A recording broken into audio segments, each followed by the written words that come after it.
Right, so I'm here today to talk about the new website that we've developed. This aims to facilitate the development of a cross-border network to enable wetland and catchment restoration. I'm going to talk about the website while my colleague Laurence Couldrick will then go on to talk about the practitioners' guides that we've developed on payments for ecosystem services. So we're here because we believe in a catchment partnership approach for delivering ecosystem services and for improving the ecological health of rivers. We believe that the ecosystem services approach is the best method for successful integrated catchment restoration and management. But in order for an ecosystem approach and payments for ecosystem services schemes to work, the people involved, those people on the ground in the catchments, need to have access to all the resources that they need. If you are the person creating a catchment partnership, then these resources are crucial for your success. You need to have information about the catchment you want to work in, you need to know what is already going on in that catchment, and you need to know who's doing that work. In order to facilitate the process of sharing this information, we have created an information and resources portal to help people create partnerships and share best practice in the delivery of catchment management projects. So I'm now going to bring up the website, tell you a little bit about it, and take you on a tour of that.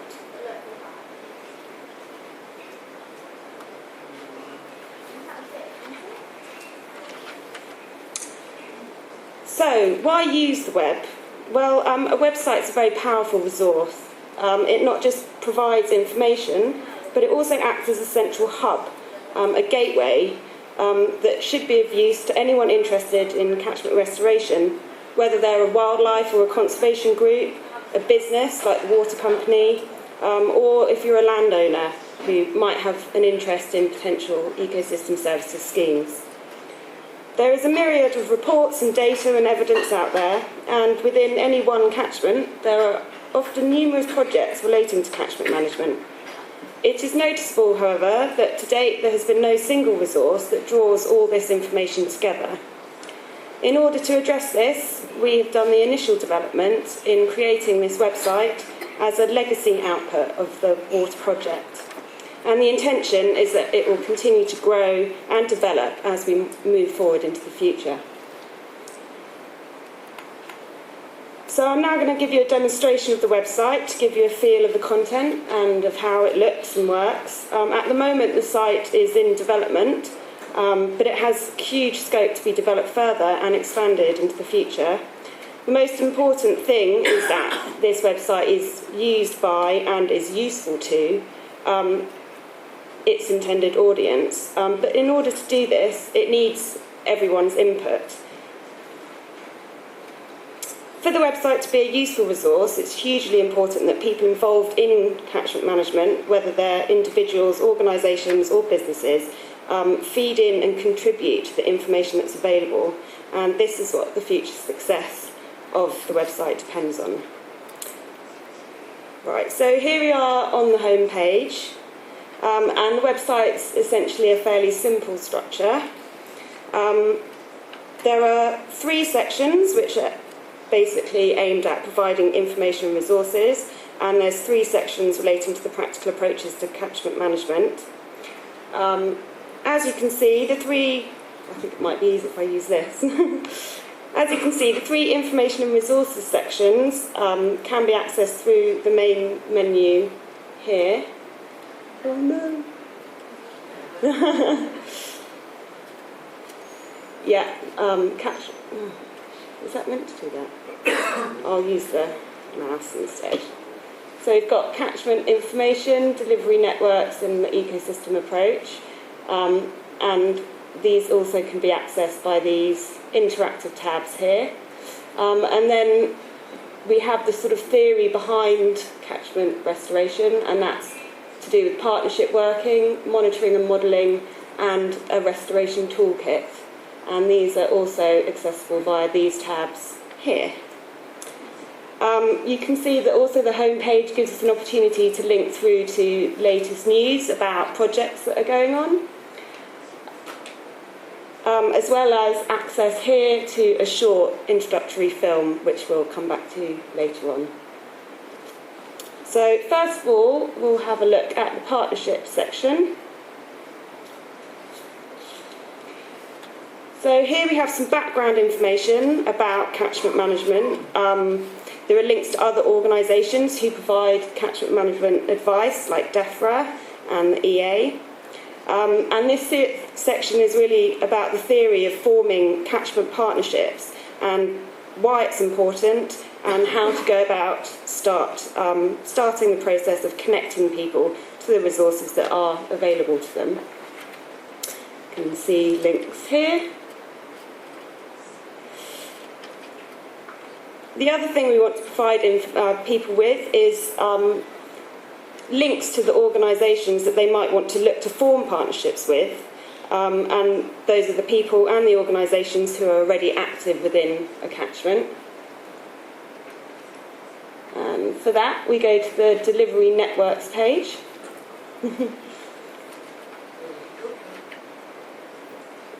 Right, so here we have a map of the region that the water project has been working in. And we have you can basically use this interactive map to find local river conservation and restoration delivery organisations working in southwest England, southeast England and northern France. So then you can zoom in to your area, click on the link, and it will give you information and a link through to the website. That one's ours.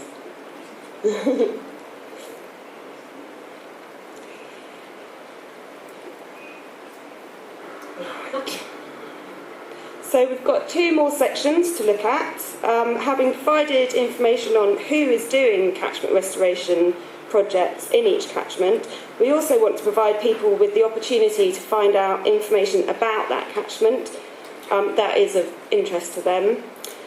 So for this, we go to the Catchment Information tab. And this currently is just the West Country, but we'll be expanding this to include the South East and Northern France and possibly further afield. So you can scroll over the map and you can see that there are catchments that are already active.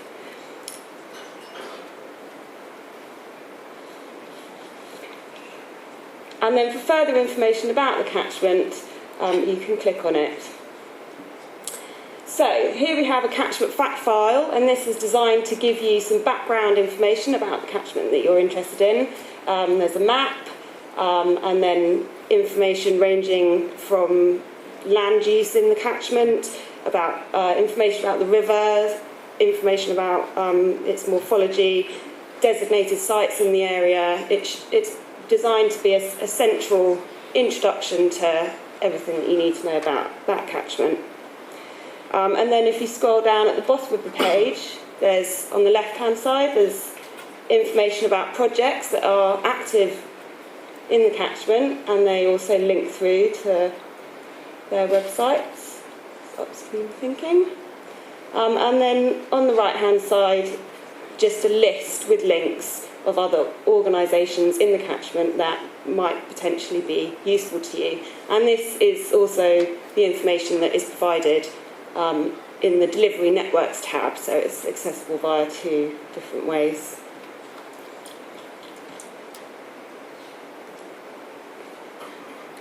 Okay, and so the final section we'll look at today is the guide to the ecosystem services approach to river restoration and catchment management. So for this, we can go here. What you can see here is a compendium of information relating to ecosystem services, what the services are, and links to pages that provide more information about specific ecosystem services. At the bottom is a section including the concept of payment for ecosystem services schemes.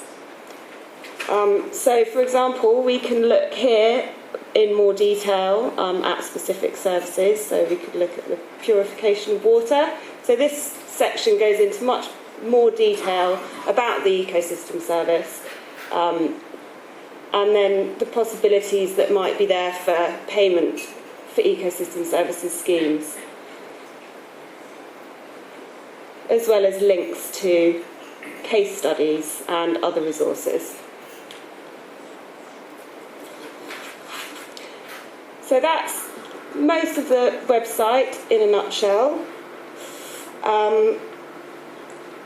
So I hope everyone will feed into the website in the future. It obviously requires it to be used and for everyone to put information in about what they're doing in order for it to succeed as an information gateway in the future. But if it does, it should be a very valuable asset. So I'm now going to show you a short film which introduces the ideas behind ecosystem services schemes, payment for ecosystem services schemes. So I hope you can sit back and enjoy it.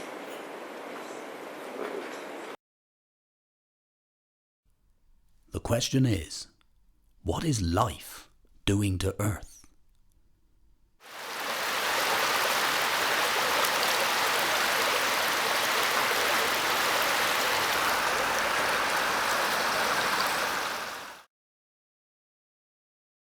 "70 years ago, there were 2 billion people.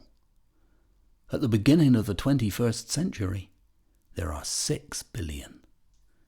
An explosion.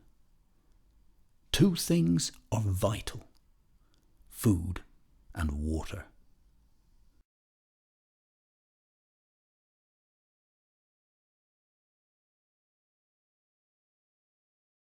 The trouble is, we've cultivated so much land for food and fuel that river catchments can no longer gather and provide clean water for drinking or recreational bathing. Worse still, because it's all been such a rush, we've not thought too much about river catchments. So we're causing droughts, flooding, and worst of all, we are destroying the places where all the flowers, insects and animals can live, and the systems which support them.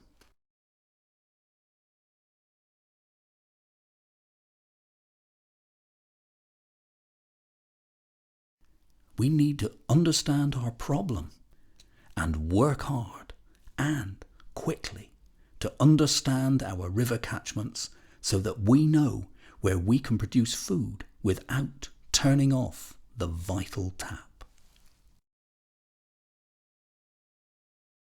For instance, now that we can fly and take photographs from satellites, we can model how river catchments work. Then we can understand. Then we can protect them from ourselves. Farmers are businessmen. Up till now, we've only paid them for the food they produce. But we also need them to look after the river catchments that feed the rivers, to secure clean drinking water, happy wildlife, and safe communities. So it makes sense to pay them to take a more balanced approach and to take a more enlightened, less hasty approach, so that we can all keep things going. If we pay to protect and improve river catchments, then we'll be able to produce food, share the planet with all other life, and enjoy being alive, skittling around the sun, looking for other planets with life on them to talk to. What you do with water makes all the difference to how our planet works. What you do is part of what we do together. C'est la vie.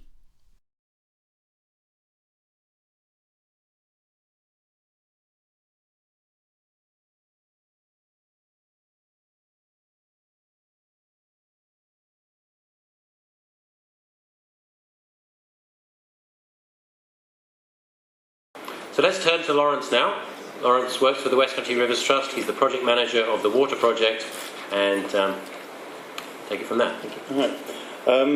Okay, well, it's great to see so many of you, and sort of, as my colleagues have said, welcome to Devon. And really, the slides and the projects and the stuff we're showing you today has been not only the culmination of this water project, but the culmination of a lot of our thinking for the last 15, 20 years on how we manage catchments, how you get involvement with different groups. And as Lucy said, sort of there's various things we try to do within the water project. The two main objectives we were trying to get was to show that there are these groups of organisations that work on the ground on catchments.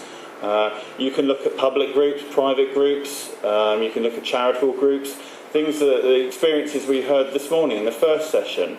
And what we'd like to do is, sort of using things like that website, is try and develop a tool that starts capturing those people, starts capturing those experiences. And I mean, ultimately, really, it's a dating website, really.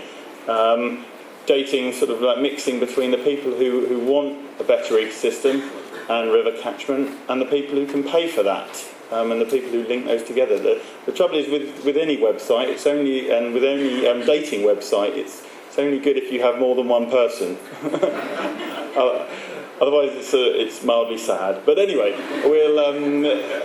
for us, it's going to be something which we carry on developing, and we've already got the partnership. So we've already had a dating exercise, really, between not only internationally between us and the partners in France, but also between the partners within the catchments we have. We now work very closely with the water company. We're working closely with other beneficiaries and starting to develop other opportunities. And that's really the second part of the water project, was to explore the finances behind catchment restoration and behind looking at wetted land, looking at how water interacts with our catchments. So that's what I want to look at today. And really, I wanted to actually just look at, again, the reason why all of these things are important and why we work very well with France is we do have the same problems, and we share the same geography, the same geology, the same history on our rivers. But also importantly, on this slide, you can see on the blue the outline of the countries as they are. But during the last ice ages, the water level dropped to the point where the Thames, the Seine, and the Rhine were effectively all in the same river catchment. We would have all exiting out of the English Channel at the bottom. We would have all been in the same picture. Where we are now is sort of 10,000 years later, is we're separated by a little strip of water, but we've still got the same geology. You only have to look at the commonalities between Cornwall and Brittany and the southeast and areas of North Pas-de-Calais and the sort of chalk regions around those areas to see that we have this common link. And we have these pressures, we have these issues across our river catchments, the same things, the stuff Arlen spoke about, the intensification, the use of land, the sort of not necessarily paying the full cost of food. So we ask a lot of farmers, we ask a lot of the landowners in terms of what we want as a society, but we don't necessarily always get it. And we've got a lot of areas that those impacts are felt on. So both within the top of the catchments, within the middle of the catchments, and then right out looking at the mussel beds. For those fortunate enough within the partnership we went out yesterday onto a lovely barge and had a meal on the estuary of the Exe. And the mussels that were coming from on our plate from the Exe were directly affected by the water coming down through the catchment. So it's an interesting dynamic. Plus, when you look out over onto the beaches about the bathing water quality and the issues, all of these things are interlinked, and the rain falling over that picture and wetting that land is interlinked. And so what we've done as a society is we've come out with lots of ways of trying to address that, lots of plans of attack, lots of ideas of how to deal with it. So we can look at sort of whether it's to deal with water abstraction, whether it's people like the water company looking at what their interests are in drinking water, local environment agency action plans that were generated, or flood risk management plans. You can start looking at these plans and you look at the different levels they come out with, and these are just some of the ones that affect the River Tamar, and it starts showing you about the level of importance those surfaces have and what we get from our catchments, what we get as a society. The difficulty is, that's quite a lot. Trying to understand how they articulate together is very, very, very difficult, and everyone gets their sort of siloed thinking, thinks about their own element in a very technical solution, but we're not necessarily very good at coordinating and joining all those things up together. So there's a real question of, would we be better if we were able to do that? Now, to manage those plans and to try and bring those things together, we've looked at that in a variety of ways, which Dylan spoke about. You can look at regulation and the polluter pays. That's something which is quite clear, is an important element, but as Dylan said, it's a bit sort of acting after the event in that situation some of the time. You can look at what we looked at win-wins, where maybe the provider saves, and we're trying to inform them through education and awareness. And you can look at incentivisation, where the provider is paid, where we're going that little step further and we're identifying what it is we want from them and paying for that. So ultimately, when we look at our river catchments, this is a very stylistic diagram of some of the things we see. On the left-hand side is some of the pressures that the drivers within our catchments have forced. So using all the land, using it in a way where we might not have the money to invest in infrastructure, we might have land management issues happening where we're getting crops being planted to the rivers. Now, some of those might be enforceable and regulatory, but the vast majority of them aren't. There are things which the situation, the drivers we have in place, the incentives and disincentives have forced us to become into this issue. And so, ultimately, what we're trying to do, and a lot of the policies, a lot of the management regulations, a lot of the guides, a lot of the incentives we currently have are trying to get to a sort of a shift into a situation where we have appropriate infrastructure, we have appropriate land management. The farmer can access these tools both knowing where he should be legally required to do something, where it saves him money, and where he would be incentivised through payments to make those changes. And the interesting thing is when you start looking at that jigsaw puzzle, when you start looking at those two different systems, what would we want?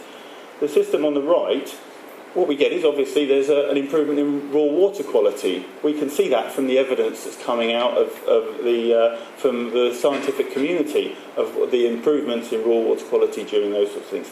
But we also know things like roughening channels, putting in pond networks, detention basins, holds back floodwater. There's a lot of work out there looking specifically at that. We know that things like peat bogs store a huge amount of carbon, one of the largest carbon stores in the UK.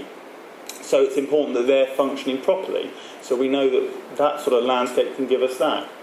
Again, we can provide ecological network of corridors that improve habitat linkage and start answering the issue of habitat fragmentation, which is incredibly important. Alongside providing lots of access opportunities. If you don't value something, if you don't enjoy something, you don't tend to protect it. So being able to access the environment and enjoy the environment is a very important step in this, and it shouldn't be undervalued and it needs to be included in this picture. And importantly, as Arlen said, if you get your soils right, you get your infrastructure right, it doesn't necessarily have a detrimental effect on your agriculture, on the provision of food. You can increase your provision of food and make yourself more efficient by getting these things right. But if you don't have the tools to be able to time your operations, to make sure your soil's not compacted, you're not in that position. So where we are at the moment is trying to get the shift from this left-hand environment to the right-hand environment and embrace all of those benefits we might get. And to date, we've tended to pay for the food benefits and some of the environmental benefits through environmental stewardship schemes. Where we need to get better at is starting to link these things together. And that's where things like payments for ecosystem service or paid ecosystem services come in. And I put up a definition here from Stephen Zunder about it, and it's useful to pick up some of these definitions when we're looking at payments for ecosystem services. It's a voluntary transaction. We can't force people to do the best thing they can do. We can incentivise it, though. It has to be a well-defined service. It's quite difficult to pay someone for something where it's difficult to know whether you've got it. It's easy for me to buy an apple, but how easy is it to buy a litre of slightly cleaner water? How easy it is to buy a nicer landscape? So some of these things are quite difficult things to get at. You need to have one buyer, you need to have a seller, and then there's an issue of conditionality. You've got to get what you pay for. So, and that will take us to an interesting thing about the evidence behind it. How do we know we've got what we want, and how can we fund that? So giving a sort of the payment fee system services in theory, effectively your farmer is out there doing the same old, he's making his profits, but he's not realising any other system, any other value in there.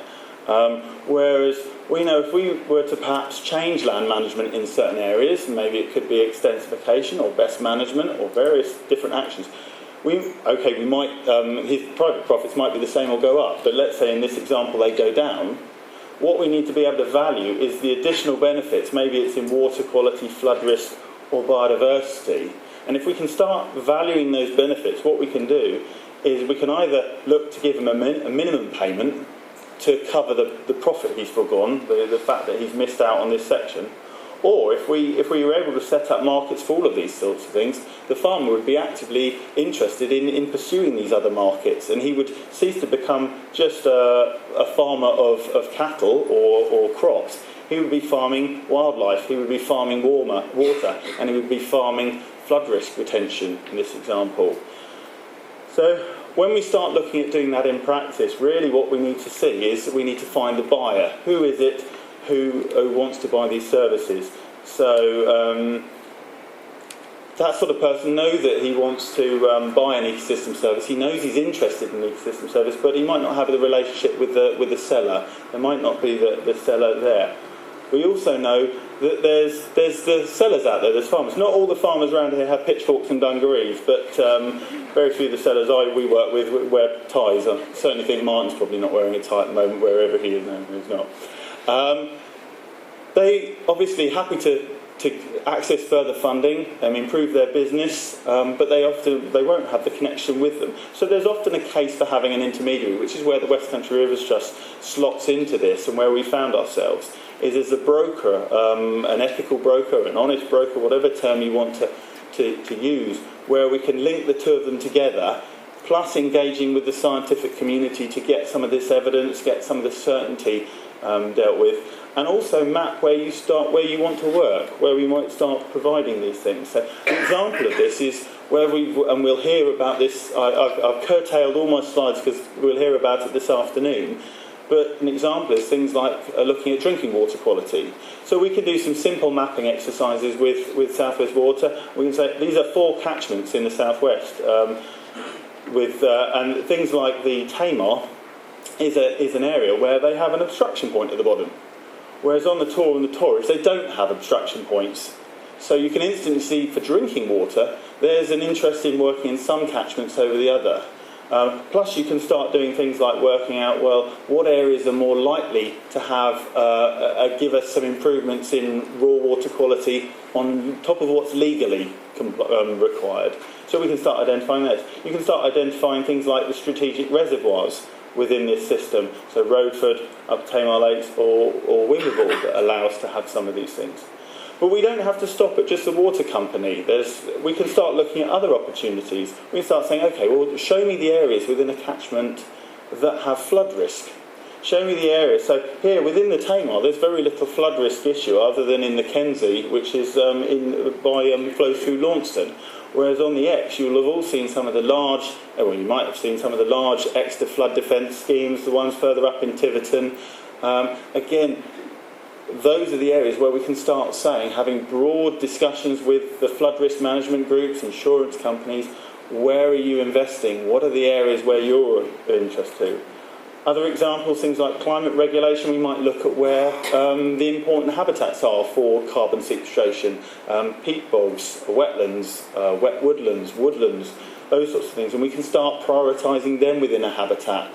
So rather than just saying we want more woodland, it's understanding what type of woodland we want, where could that happen, where can we put these wetlands in if we wanted them. You can do a similar exercise for habitats and wildlife. After the Lawton review about the state of our SSSIs and the designation sites, there came a lot of interest in looking at bigger, better wildlife sites and designated sites, but also better connected sites. So it's that ecological connectivity. What might that look like? Now we're currently mapping all of these things. This was just some mapping exercises we did through the water project to engage discussion, but we're currently doing this for real on the Tamar through one of the Environment Agency catchment pilots, where we've got all the stakeholders together and been working with them to identify these different maps. And it has been a very difficult process. If anyone wants to find out quite how difficult, go and speak to Hazel and Nick at the back of the room.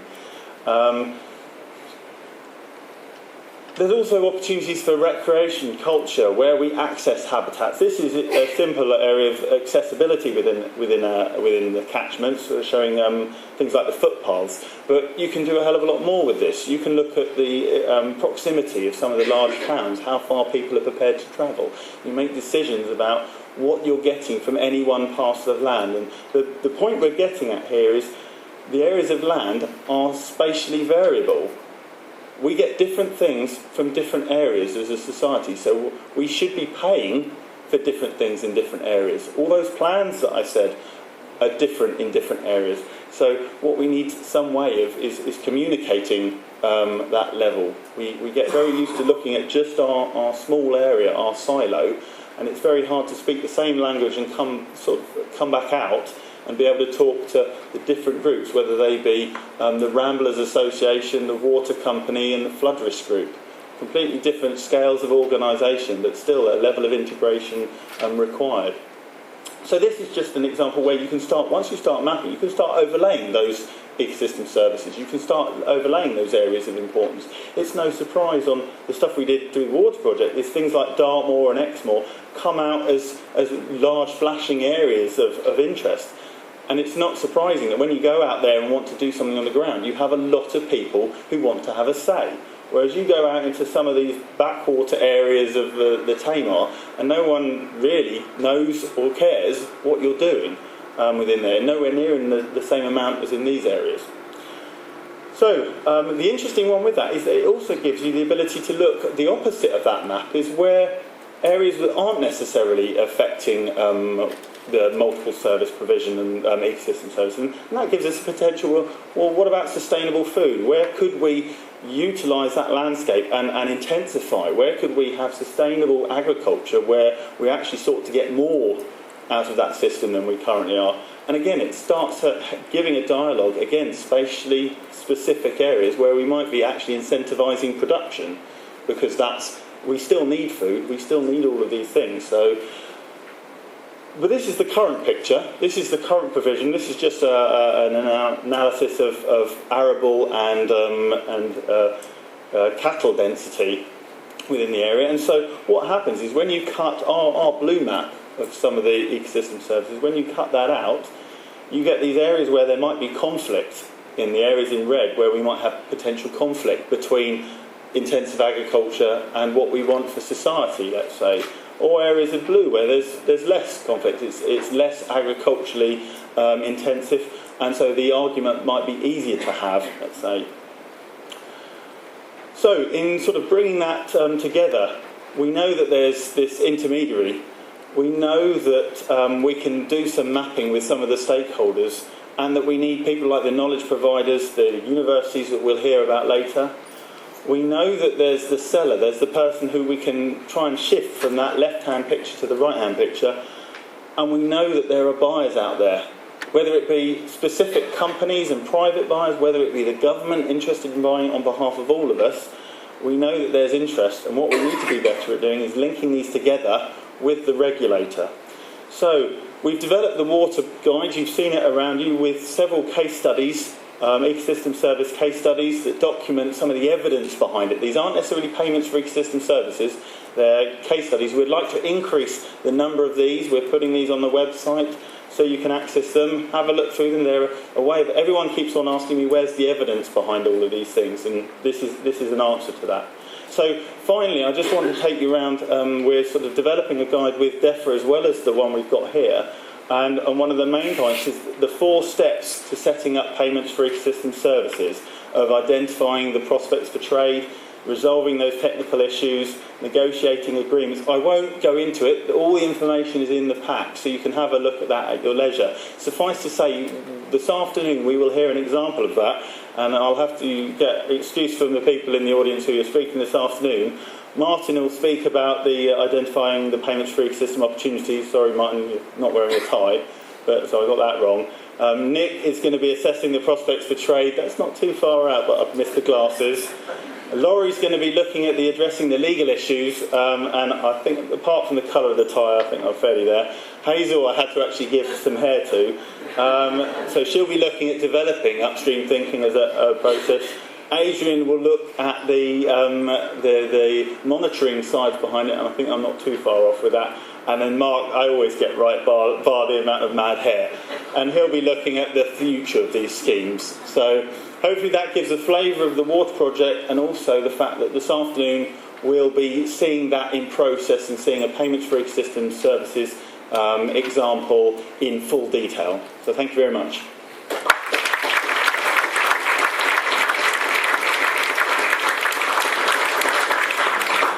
Thank you, Laurence. Come and take a seat over here, Laurence, and Lucy as well. Okay, so a nice overview there of the activities in the water project. It's concepts, principles and thinking from Laurence, and some of the communication tools, and particularly that website from Lucy. Who'd like to ask a question, make a comment? Michael.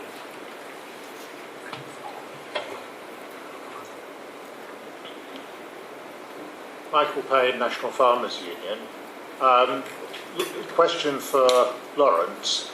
I just wonder, Laurence, how many of the beneficiaries you've identified are really in a position to pay for the benefits at the moment?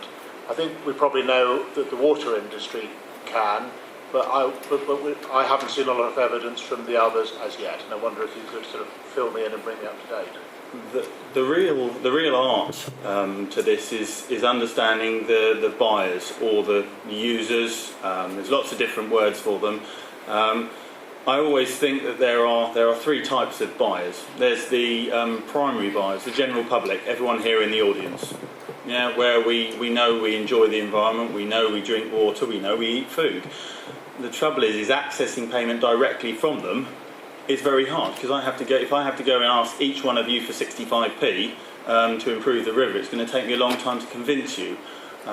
You can then go to the secondary buyers, which would be, in this case, the water company, as the example this afternoon, and I can go to Martin and say, can you give me 65p on behalf of all of you guys?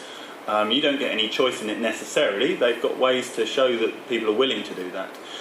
And then there's tertiary buyers, the government, who speak on behalf of all of us and access our funds effectively to do that. Now, in terms of the second part of that, on where are the buyers coming from? Effectively, they're really in that second and third categories there. So we know that the government is interested in various forms of purchasing ecosystem services. We know they pay for flood risk protection, and there's a potential for soft engineering there.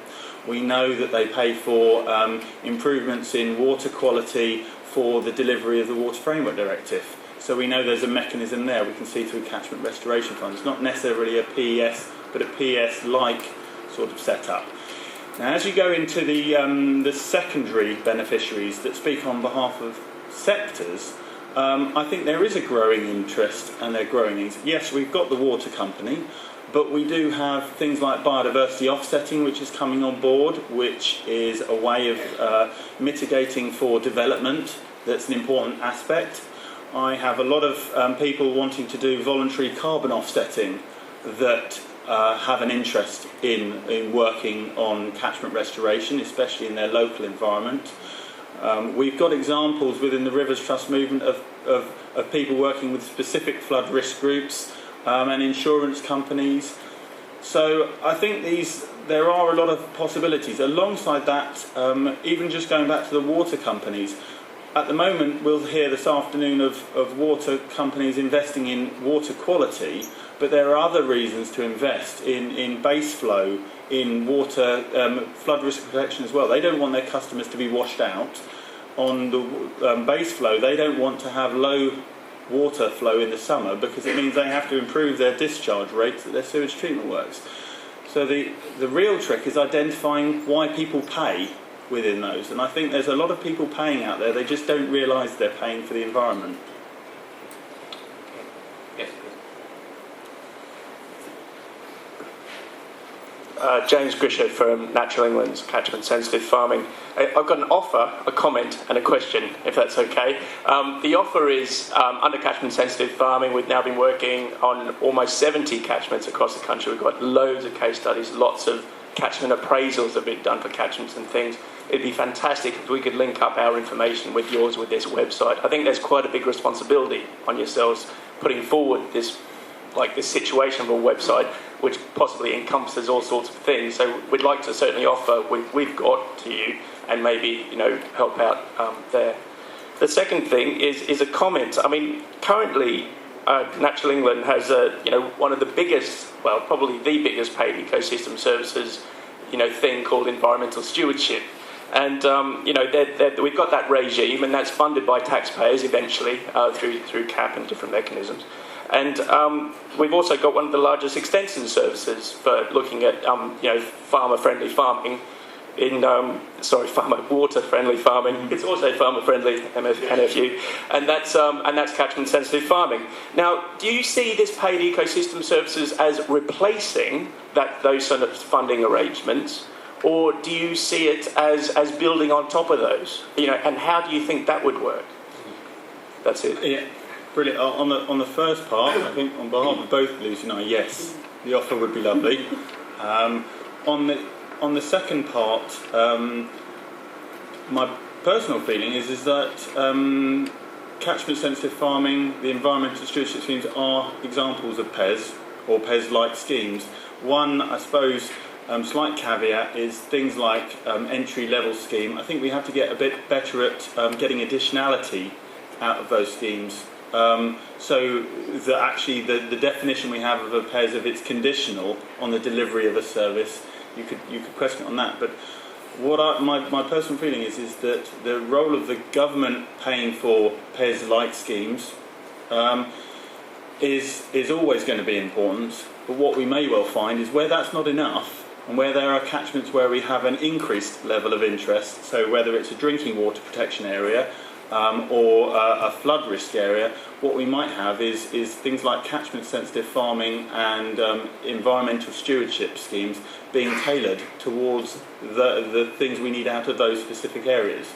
So we might find that ELS, HLS, flood risk payments, water company payments might be aligned to deliver, all doing the same sort of things, but the onus for the farmer is that he's going to be providing food as well as flood risk, or food and drinking water, or food and recreation. I mean, So would you be adding to the offer for yes. farmers?